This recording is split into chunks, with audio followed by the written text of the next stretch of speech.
Welcome once again to Unity of Tucson. What a glorious day it is. Do you feel good? Yeah, I feel good. I'm excited to celebrate with you today.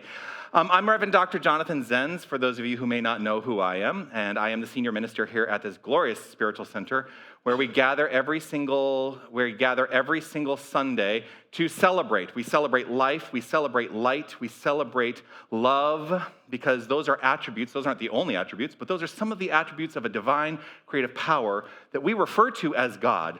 But that divine creative power is exactly who you are. You are love, you are light, you are life. This is what we celebrate every single week.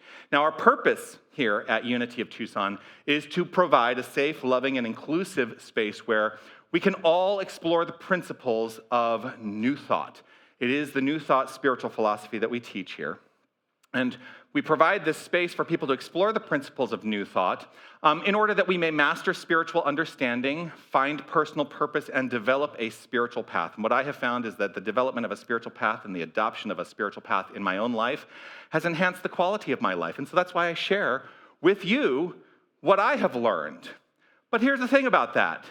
You don't have to believe what I believe. You don't have to think what I think. My encouragement is that you look at what it is you do believe and what it is you do think, because your beliefs and your thoughts are creating the construct of your life. That's a fundamental premise of what we teach here. And if you are looking to shift something in your life, the first place to look is within the self, not try to coerce or manipulate the world outside the self, but to look within, because that's where it all begins. So you don't have to believe everything I believe. And if something does butt up against your belief system here today, just without judgment, be willing to take a look at it. Just look at it. And you get to make a determination around how you would like to proceed with that. We do have a vision and a mission here at Unity of Tucson, and I would love for us as a community to share out loud these words first of our vision statement. Let's say this together. We envision a world awakened to its magnificence. And the vision is a manner in which we may choose to see the world. The mission are steps that we can apply in our lives to allow that vision to come into expression. So let us share out loud together these words of our mission statement. Love only. Forgive everything. Remember who you are. Just take a moment to breathe that in. Just breathe in those ideas. Love only. Forgive everything. Remember who you are.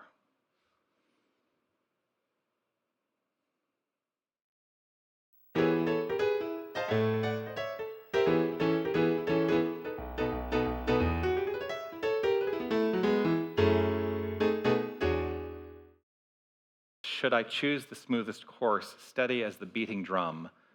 Should I not be curious? Just think about that. This month, of course, as Ruth reminded us, the theme is curiosity.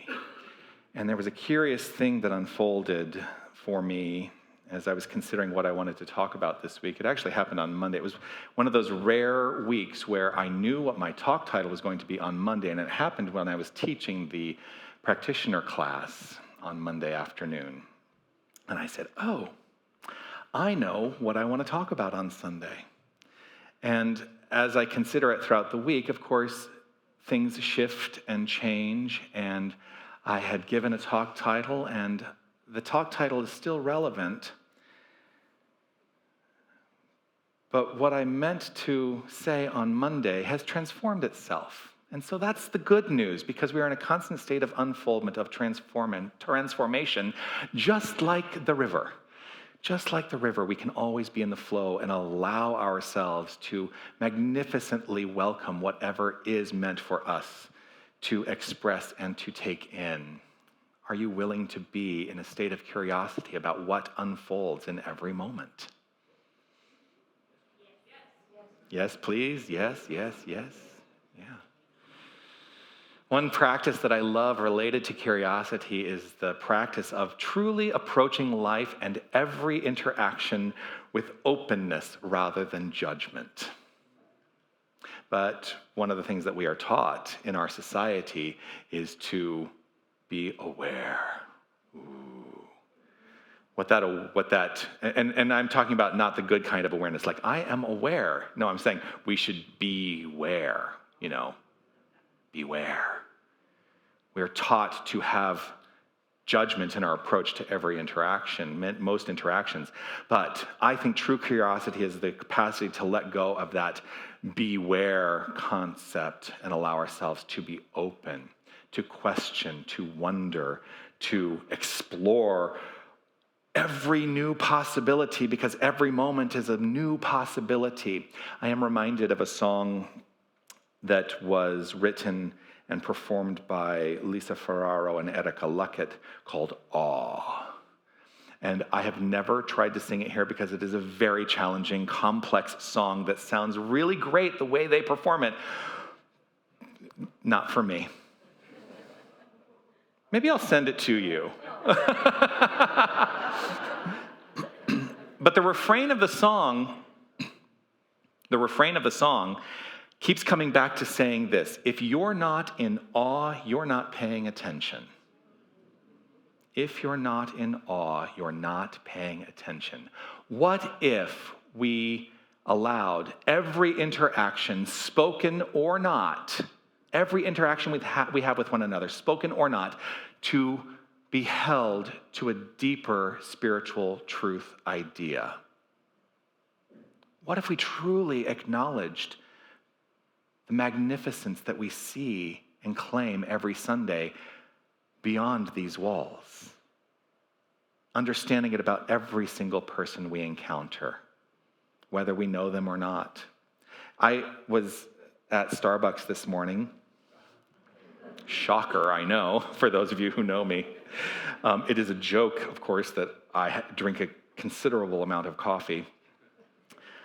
It has turned out, though, that I think Sherry Hoffman gives me a run for my money. Where's Sherry? So I was at Starbucks this morning, and one of the things I love to observe people in public spaces, and Starbucks is a great place to observe people. I don't know if you are aware of that, but I got there at about between 6 and 6:30 this morning, and I was watching the people who were in the store, and I always go into the store. I don't ever use the drive-thru. It's a personal choice. I always go in the store and I observe the people, and I was watching people coming through the drive-thru, and as I watched each car come through and pass by, it was almost as if there was no acknowledgement that there were two people having an interaction there. It was such a business-oriented. I saw one person just drive up. They got their phone out. They never even looked at the person. They just put their phone out because they scanned the code to pay for their drink, right? And they just put it out there, and then they put their phone back, and then they grabbed the drink. Never once looked at the person on the other side of the window. And I'm not, I don't want to land in judgment around that, but it was a reminder to me. I look at it as a reminder for myself to truly see every single person I encounter and to understand the truth of their being, that they are the magnificent expression of divine love. I believe that there is a truth about every conversation. That's the talk title today, the truth about every conversation. And I mean every conversation. There is a fundamental truth about every conversation, every interaction that we have. And this truth has fundamentally changed for me my approach to the manner in which I interact with everyone in my life. So I'm going to start with a quote from I'm 5 minutes in. I'm going to start with a quote from Charles, strap in. I'm going to start with a quote from Charles Fillmore. Charles Fillmore offered this: if you can think of yourself as spirit, as having all power and capacity, what is the result? Why, you begin to expand, and you go up onto this high place in your consciousness. If you can think of yourself as spirit, as having all power and capacity, what is the result? Why, you begin to expand and you go up onto this high place in your consciousness. This is now my words, we are the outflow of infinite potential. That's the truth of our being. Let us let go of the notion anymore that spirit, that God, that this divine presence, this creative source is anything separate from us. I'm going to shout it to the rooftops until the day I transition, and probably even beyond that transition. I'm going to shout it to the rooftops that you are God essence. You are the God source showing up as you. We are God essence. There is no God out there. So let us choose to think of ourselves as spirit, as having all power and capacity in our lives. And this is an explanation of the fundamental principles that we begin with here at Unity and in the New Thought movement. The two of the 5 principles, the primary principles that we teach, 2 of the 5 principles that we teach are God is all there is, and that is what we are. Those are the first 2 principles. God is all there is. It is infinite, the infinite power of creation, the infinite source of all. We cannot be separate from the infinite, so the first principle actually leads us right into the second principle. If we can't be separate from, then that must be our identity. We are that power. We are that presence. And it is not to say that we are going to set ourselves apart as entitled, I'm God. No, that's not what I'm saying, is that if I know the truth of my being, I must understand that about every single person I encounter. Everyone, even the one in that car that did not look at that barista. That's God too.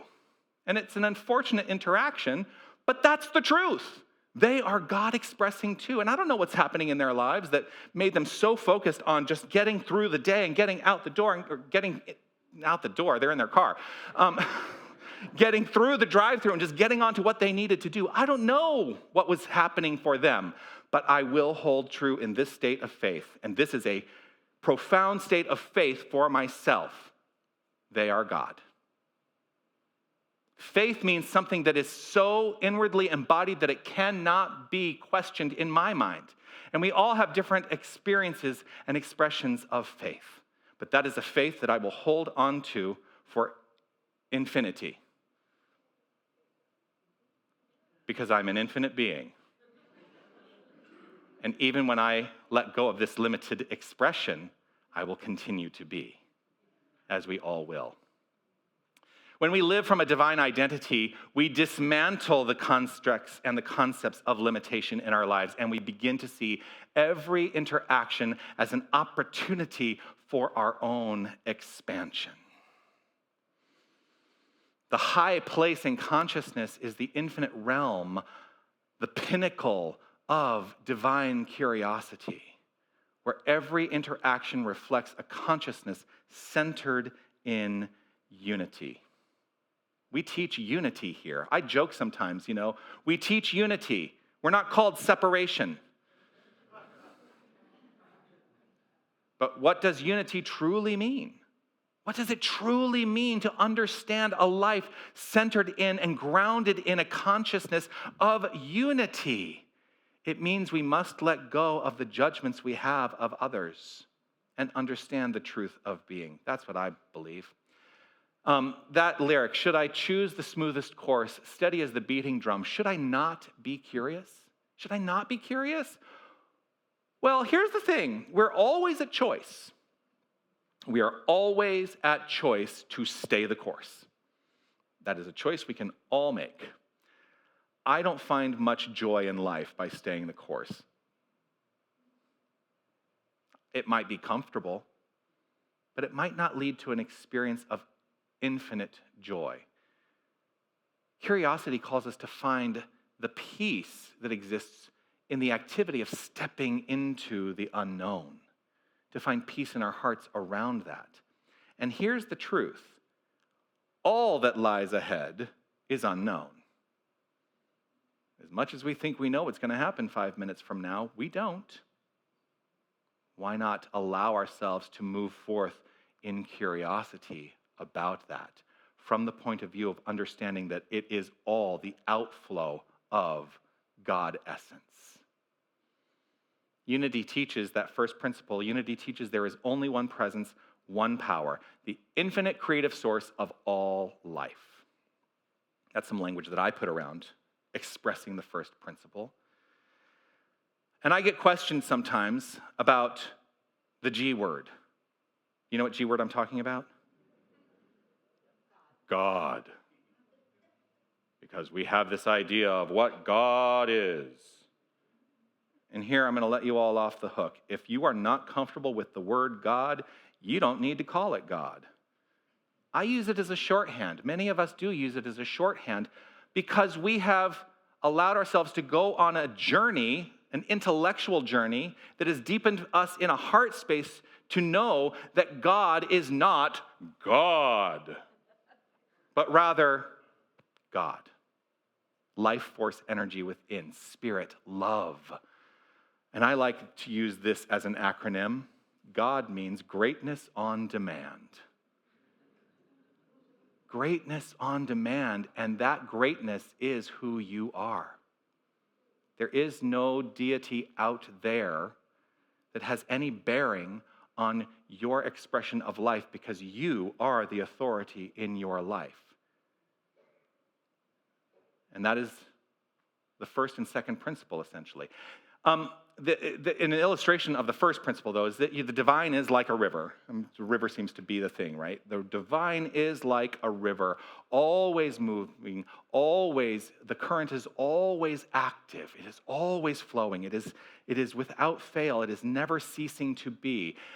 We may heed the invitation to flow beyond the predictable and into the currents of divine curiosity as part of that infinite flow.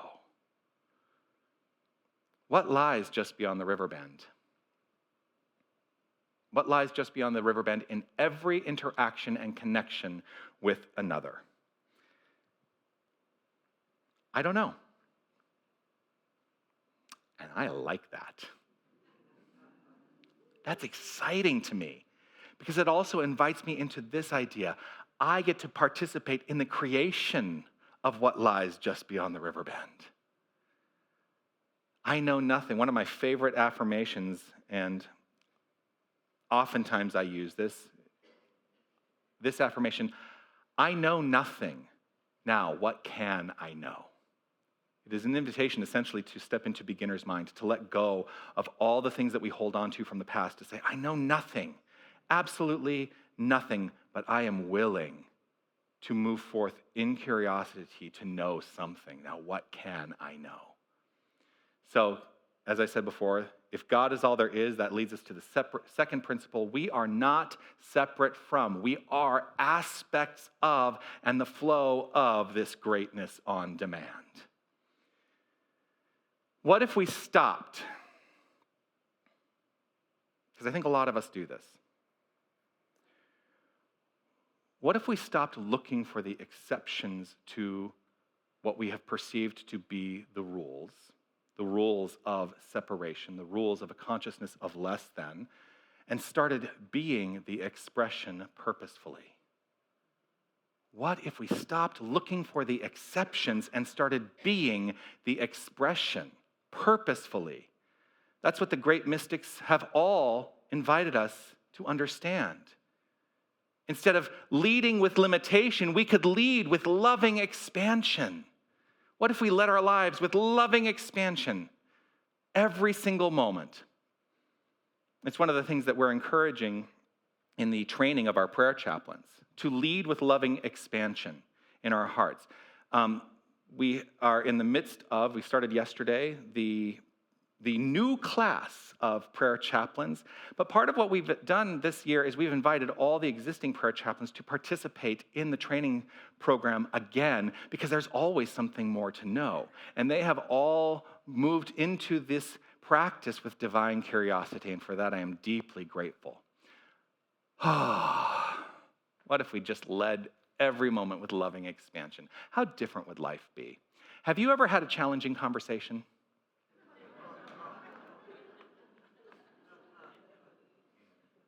Have you? Have you ever had a challenging conversation? Yeah? I have. I know it's probably shocking to you. You've had them with me, Laura says. I won't deny that. As I think about challenging conversations I've had in my life, I started to consider this question. What was the actual root of what made that conversation a challenge? Exactly.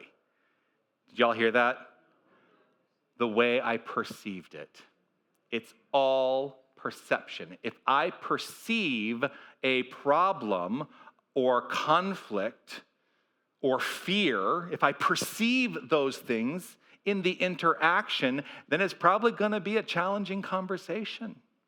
But it is not required to be a challenging conversation because perceptions are only as real as we decide for them to be.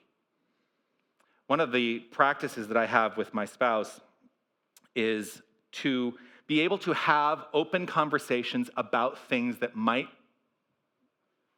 cause a little tension. Anyone?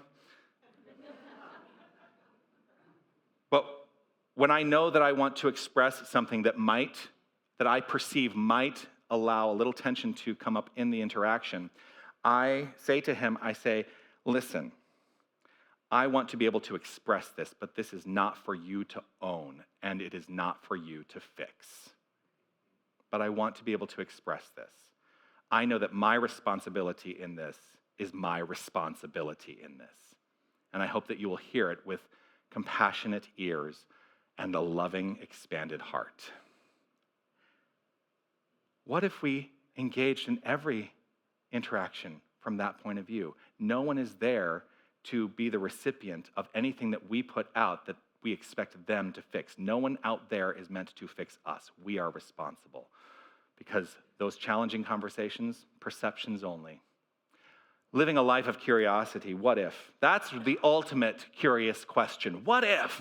What if? What if we approached every conversation as an opportunity to express love and understanding? Love and understanding, by the way, are 2 of the 12 powers because, sometimes I just want to point out that we do talk about the 12 powers, not always explicitly stating that they're 12 powers. And if you don't know what the 12 powers are, they are infinite divine faculties, which we all share. Love and understanding are 2 of those 12. What if we approached every conversation, every single conversation, as an opportunity to express those things? It would be an acknowledgement of what I think New Thought has grown into as what I will call a spiritual truth that we are letting go of denying, because we denied this for a long time. It is all over the literature of New Thought. It is all over. It is all over. And that denial is the denial of our own divinity. It still exists in a lot of New Thought centers. It doesn't exist here so much, right? One of my favorite quotes, and people forget that, the Fillmores, Holmes, the Melinda Kramer, Nona Brooks, they were all on the cutting edge of spiritual philosophy. And they were all moving us and inviting us in this direction at a time when there might have been a little bit of a challenge. Charles Fillmore said this. This is a transcript of an unpublished talk. And I know you've heard me say this before, but it's one of my favorites. He said, "We speak to God in the third person and then in the second person." As though God is something out there, right? God out there, third person. He is out there. And then we kind of go into this transformation. We go, oh, wait, no, God is closer than that. God, you, I love you, God. Right, second person. In our present development, this is at the time he offered this. He said, in our present development, we speak to God in the second person. God is the Spirit within you, but still has a separation. And he offered this, talk to God all that you can, but the time is coming when we shall speak of God in the first person, for we shall displace all separation. We are here to fulfill this law of divine unity. He said this about 100 years ago. And I think that we're still opening up to that construct of speaking of God in the first person, I am. It's in Scripture. When Moses said, how shall I let them know? The burning bush basically responded and said, I am that I am. And I can only ever hear the 10 Commandments. And I am that I am. Charlton Heston standing there. Okay. I believe that we needn't fear speaking of God in the first person. The time is long overdue to affirm our sacred nature proudly, but not boastfully. And affirming this for ourselves means understanding it is so for everyone. I cannot claim my own divinity without understanding it about you. And so here's the truth about every conversation. God is speaking to God, no matter who is talking. God is always speaking to God. Consider how this understanding might invite us to more conscious dialogue in our lives. Imagine how many challenges might be dissipated if we approached every conversation that God is speaking to God. No matter who is talking, God is always speaking. Every interaction is an opportunity to honor the divinity in ourselves and in others. It may invite us to replace critique with curiosity. Let us replace critique with curiosity. Why is this interaction unfolding in this manner? Not, why is this interaction unfolding in this manner? Really ask the question, why? Let us be the open channel for divine interaction. Let us consider every conversation, every interaction as a sacred practice. Let us actively reveal the presence of this greatness on demand as the presence of this greatness on demand with the presence of this greatness on demand. Peace and blessings. You are magnificent.